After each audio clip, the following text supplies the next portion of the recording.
Let's start on this exciting journey with a quick introduction to the Java platform. So what is Java? Well, it's a programming language that was initially built for electronic devices for the small and home user segment, and due to its popularity in the embedded system segment, where you actually had requirements to write a Java program that could run on any platform, because every electronic device for the home use segment would have different processors and platforms on which they would execute, and it was obviously not cost effective to write and rewrite a program for different platforms and processors.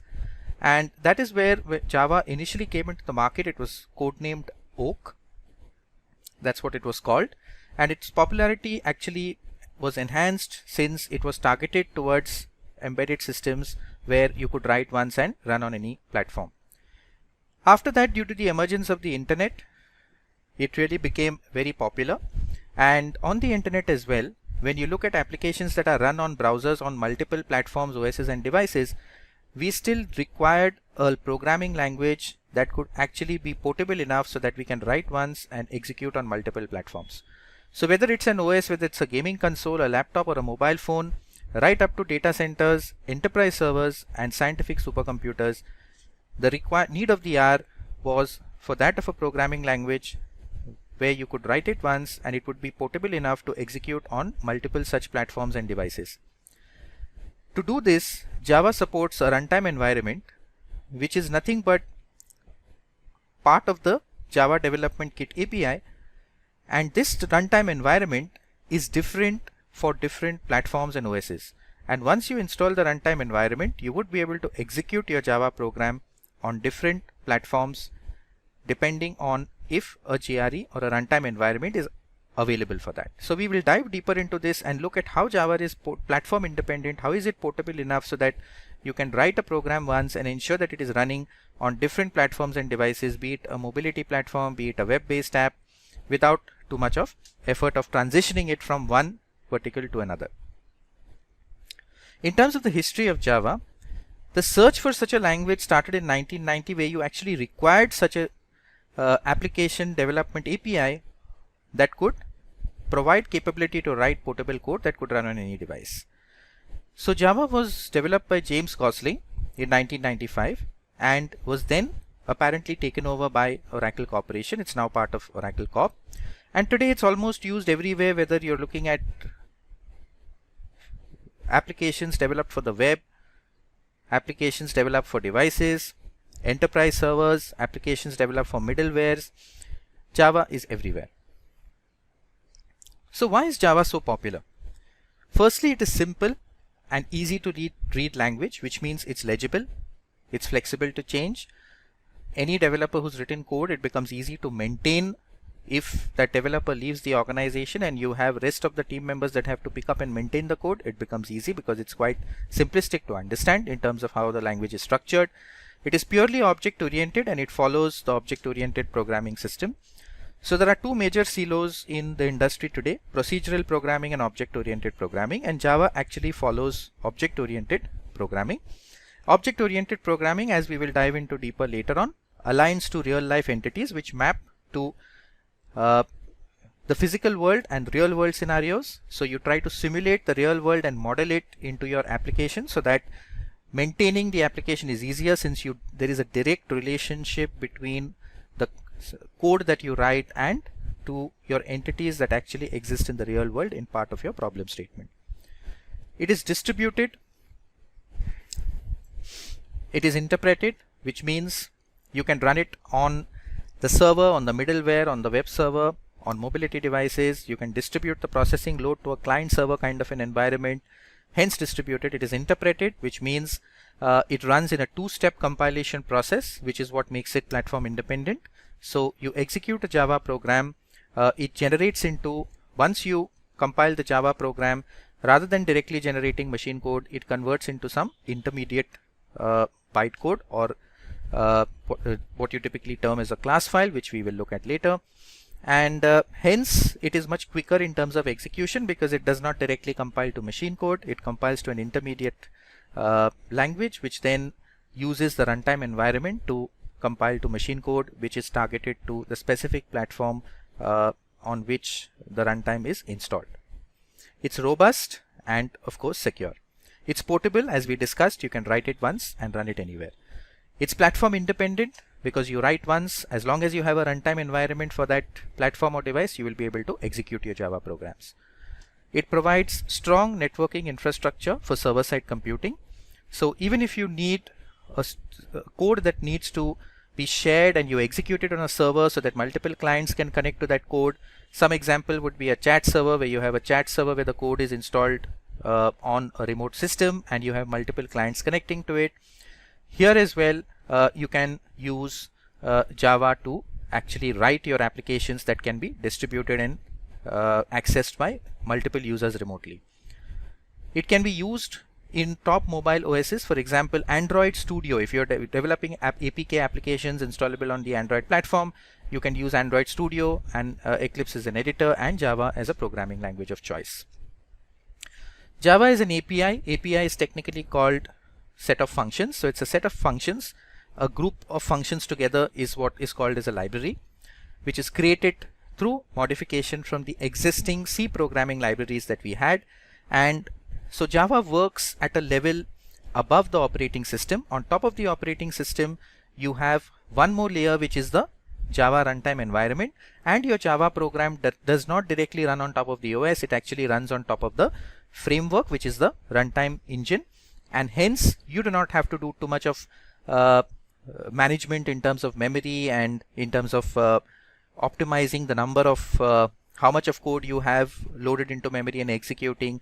And that is why all of that work is outsourced to the runtime engine or the framework, so that you do not have to struggle like a embedded system or like a raw language like C or C++, where you directly target the OS and you have to manage a lot of things yourself in terms of memory management, which leaves some scope for unavoidable errors like reference or a memory reference error or an illegal memory reference error.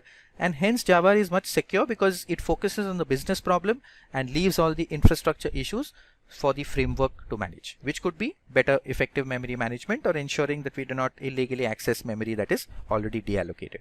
And we will of course talk about these features and look at them in detail as we move ahead.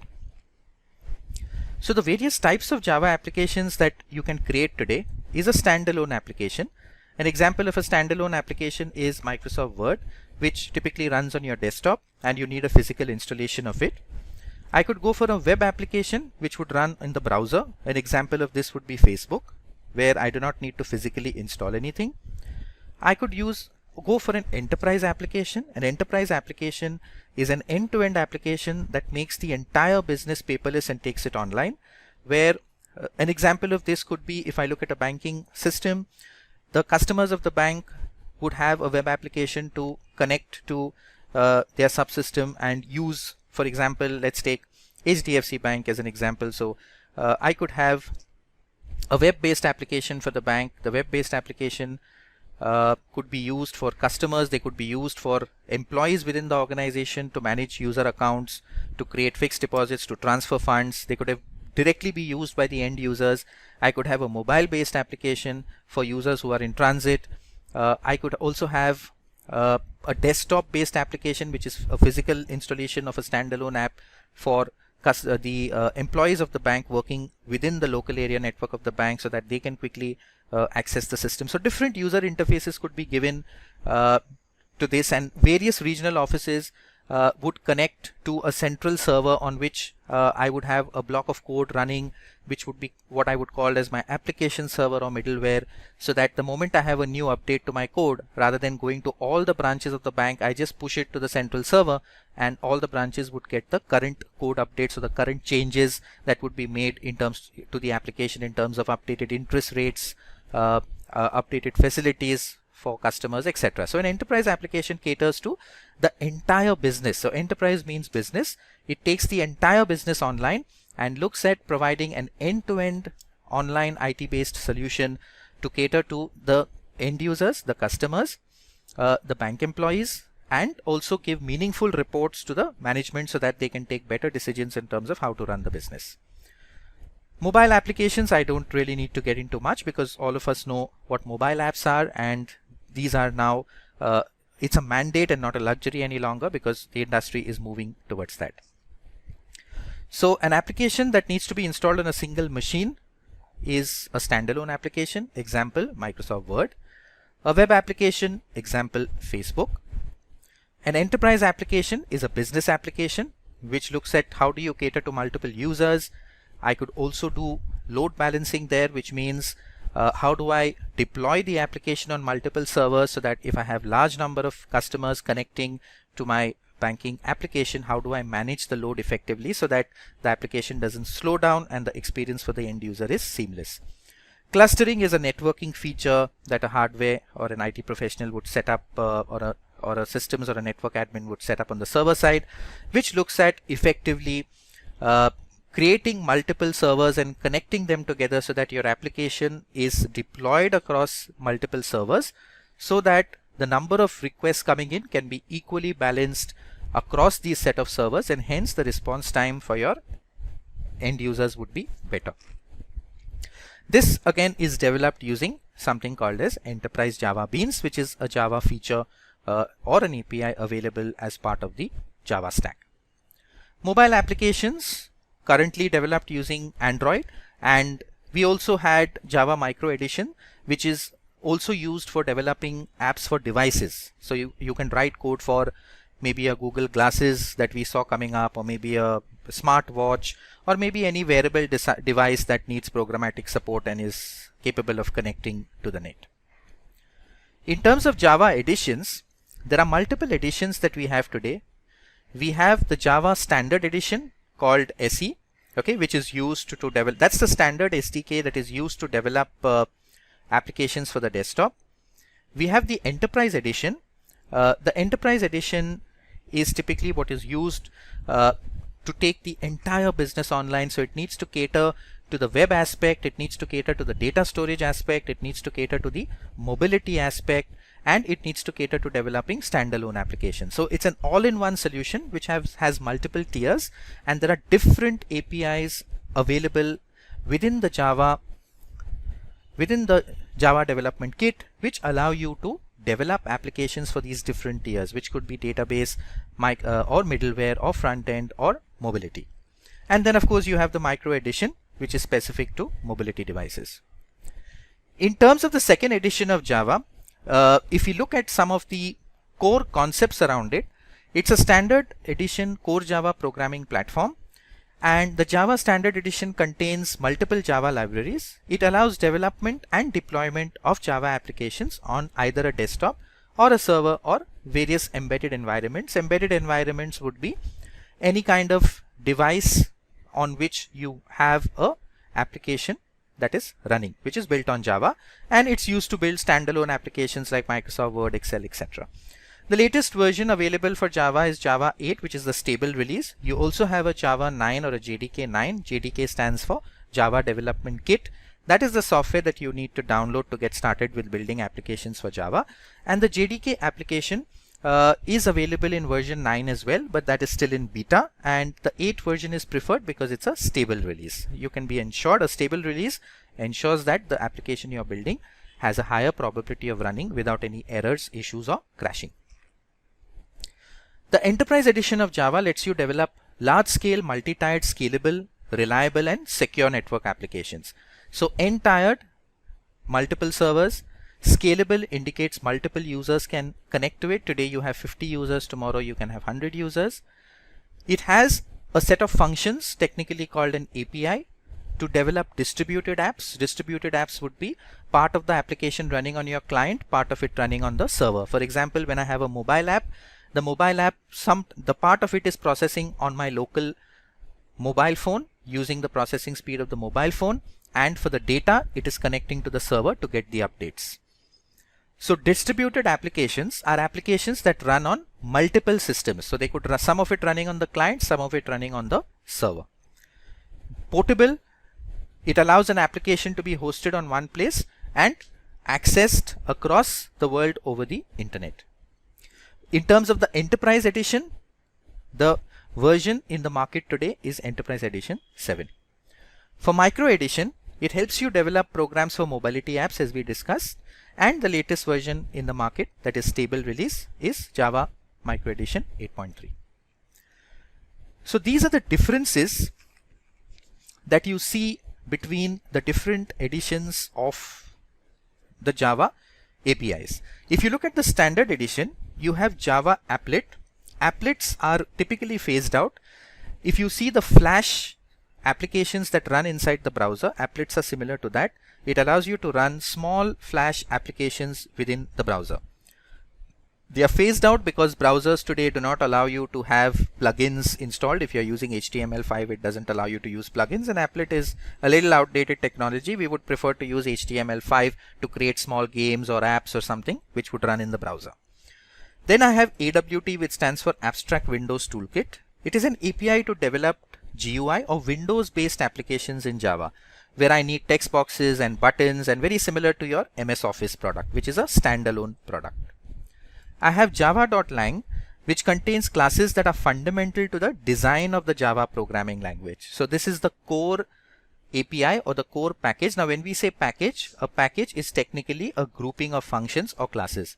Okay, so if I need to call some functions, a ready set of functions that could, if for example I need to draw a circle, so I'll call a java.lang.graphics.circle function, for example, okay, in terms of pseudocode. So similarly, there are different packages that do or perform different actions, and they have a set of classes or functions inside it that allow me to perform that action.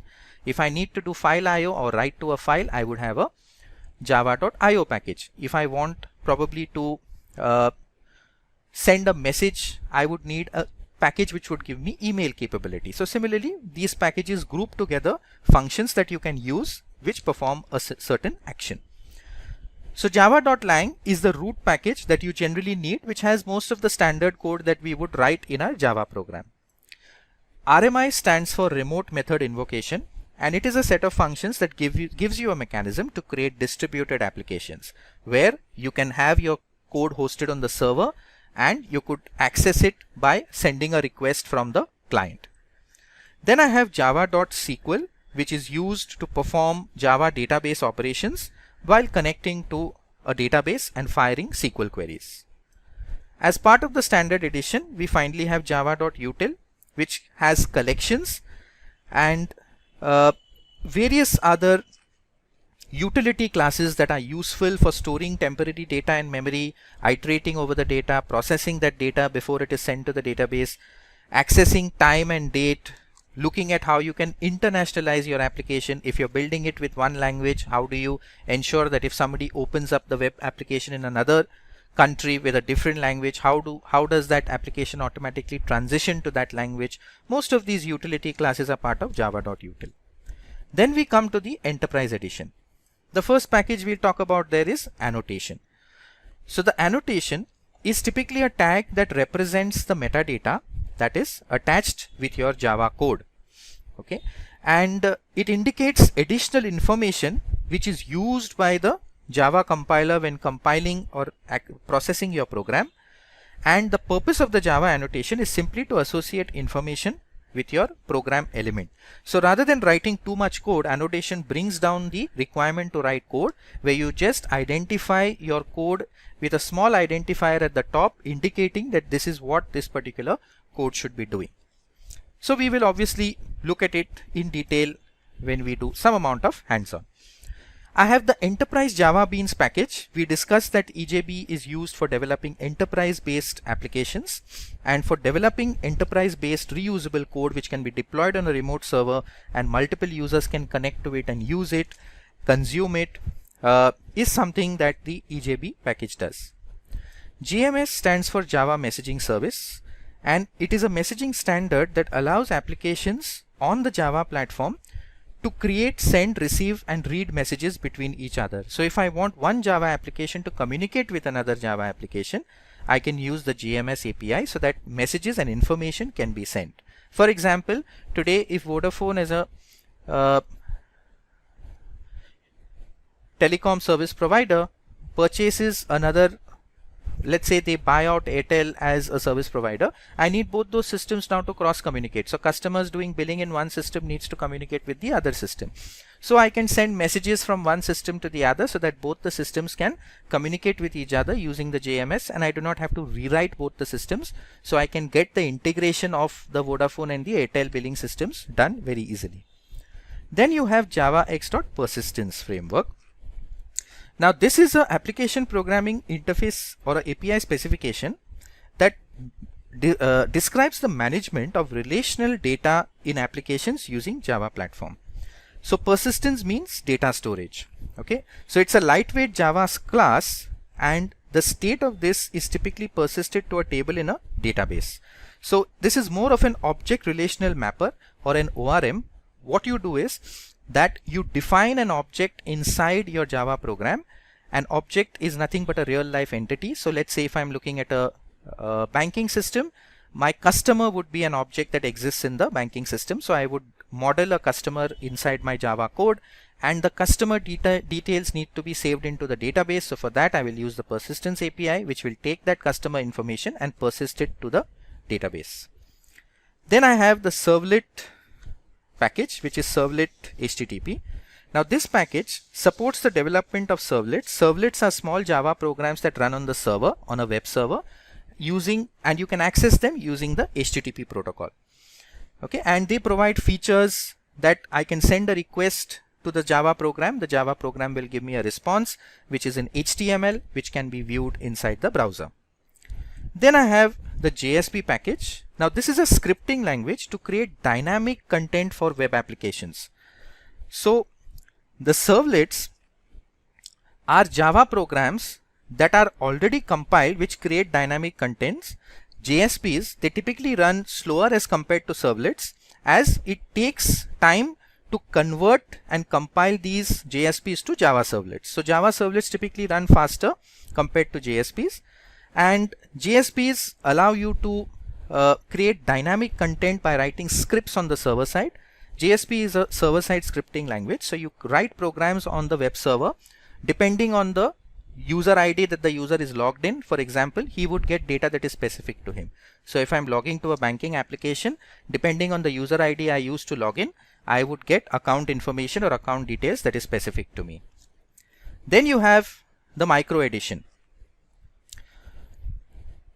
Okay, the micro edition, the first API there is a device access API. Of course, this device access API gives you a set of functions that allow you to access the device gyroscope or the sensors on the device so that you can write effective programs for that. There is a system configuration API that allows you to access various system level configurations on the Android or the specific OS that is being run on that device. OAuthentication 2 API, OAuth 2 API is an authorization framework that allows you to obtain limited access to user accounts such as Facebook or GitHub, etc., or Twitter, so that you can use the login credentials using claims-based authentication, where instead of you creating a username and password, the user will log in using his Facebook credentials. You will get the user authorized at Facebook, and then the user will come into your system. We have the JSON API. JSON stands for JavaScript Object Notation, and this API is used to transmit and send and receive data in the JavaScript object format between the client and the server. Okay, and why JavaScript? Because JavaScript is a platform independent language. It runs on any OS and platform, and hence once your data is in JSON, irrespective of which technology or which app built on any technology is trying to consume this data, we would be able to consume it effectively. Then I have my HTTP client API. The HTTP client API is used to write code for the HTTP protocol so that you can communicate along with your mobility app using the micro edition. Then I have the security API. Does not need too much of explanation. It obviously gives me a way to access sensitive resources when I'm building applications for the Java micro framework. So Java 8, as we discussed, is the latest stable version of Java. It was released in March 14. It allows developers to develop applications across a wide range of scenarios, as we saw, from standalone to enterprise apps, also allowing you to build applications for IoT, Internet of Things. Internet of Things is where you could have a device which is connected to the Wi-Fi, could even be a light bulb which is smart enough to understand data that is processed from the internet, right up to business-based servers or enterprise servers that are deployed on the cloud. So it includes upgrades to Java programming, Java virtual machine tools and libraries. So when you install Java, you get the Java development toolkit, which includes the JVM. JVM is the runtime environment that is specific to different platforms, that actually gives you the portability feature of Java, where you write once and run on any device. Some of the features of Java 8 we actually see here. So you see the date and time API. So these are some of the functions available in the Java framework which allow you to work around with the date and time. For example, if I want a statement to be printed in the banking system, I would need access to end of the month. So when it is the end of the month, the statement needs to be printed.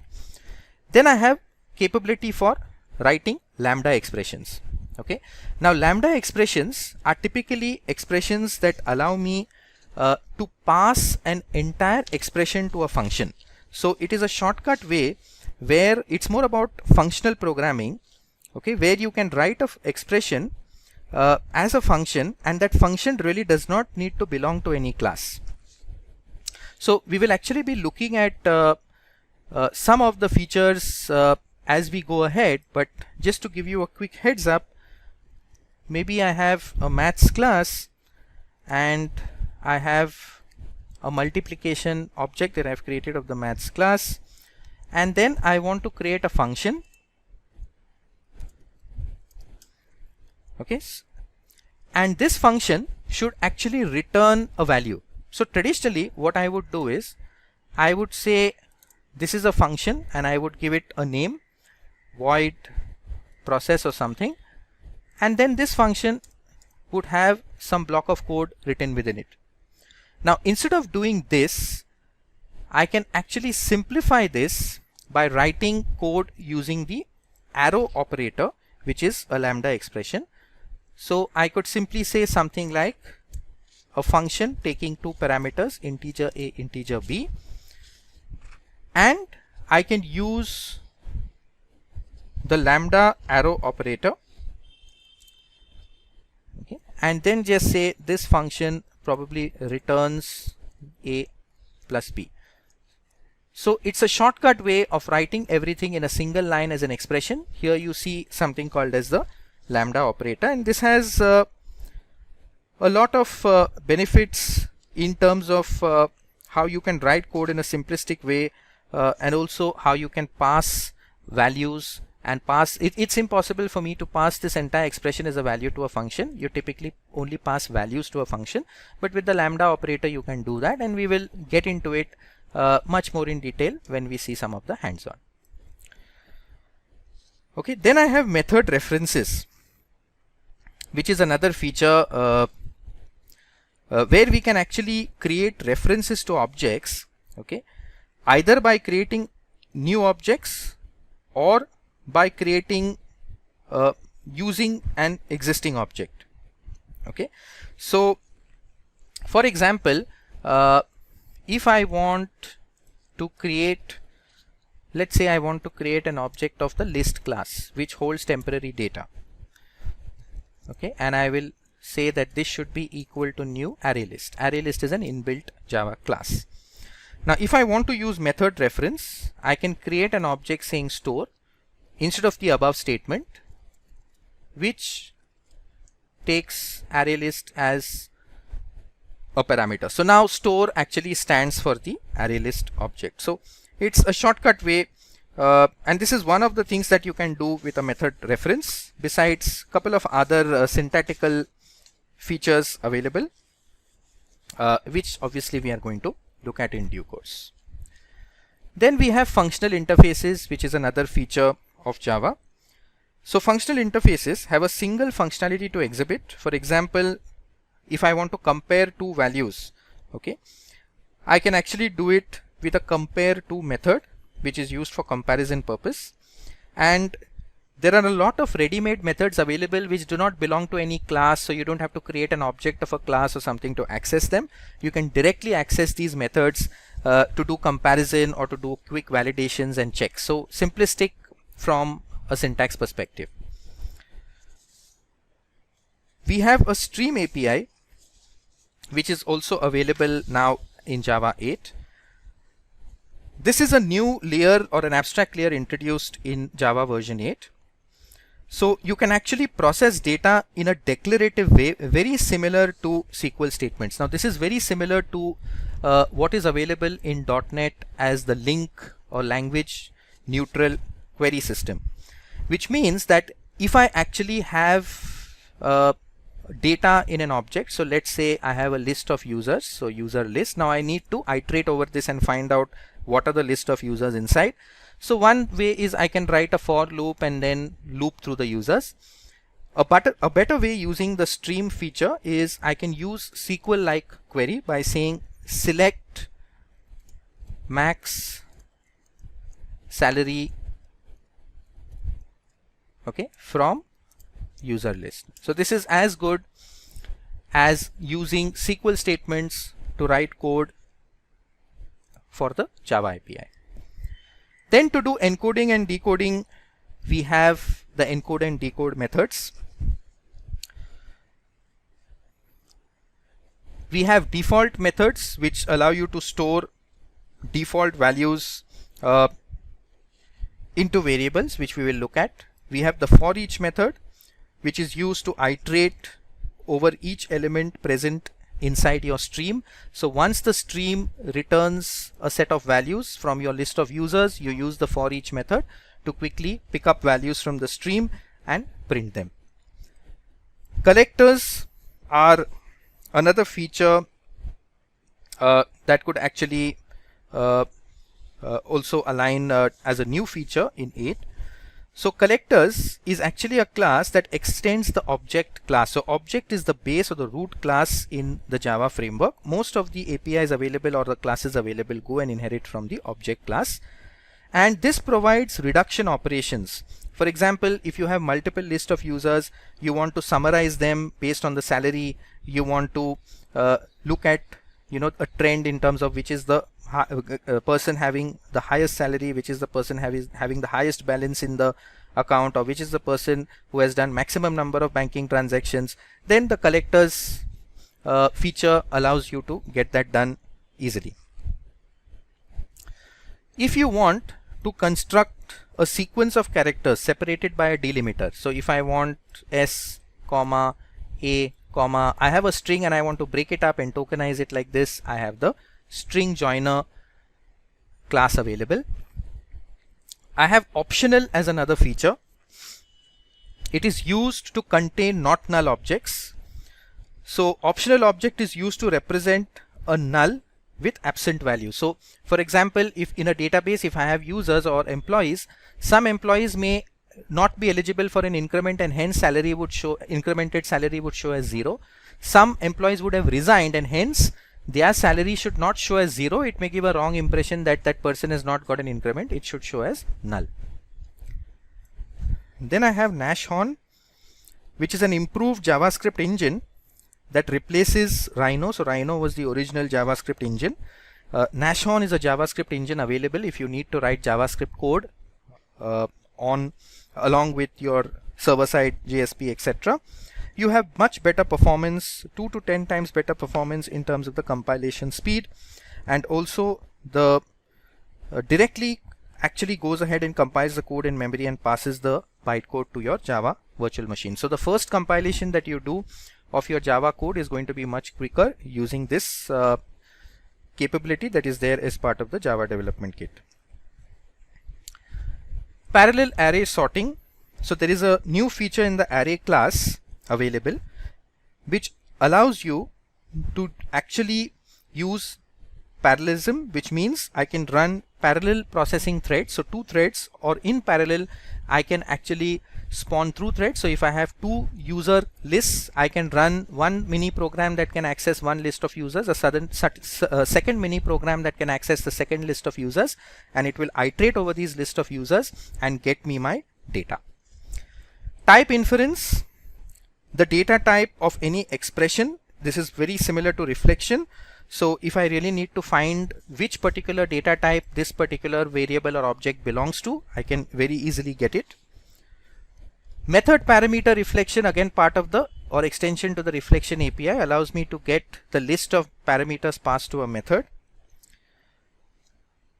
Type annotations, where you can apply annotations to your code, and actually you can use the annotation before any code block as required. For example, if I declare something called as a string, so if I say string str, and if I want, what I can do is, if I need to provide additional information, I can provide an annotation before it by saying not null. So moment I say not null, I can say @not null string str, which means this is an annotation prefixed to the string value telling me that I cannot store null values into this string.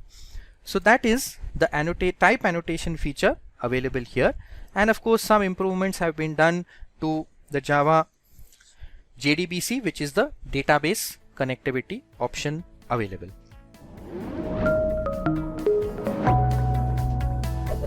Hi there, if you like this video, subscribe to the Simplilearn YouTube channel and click here to watch similar videos. To nerd up and get certified, click here.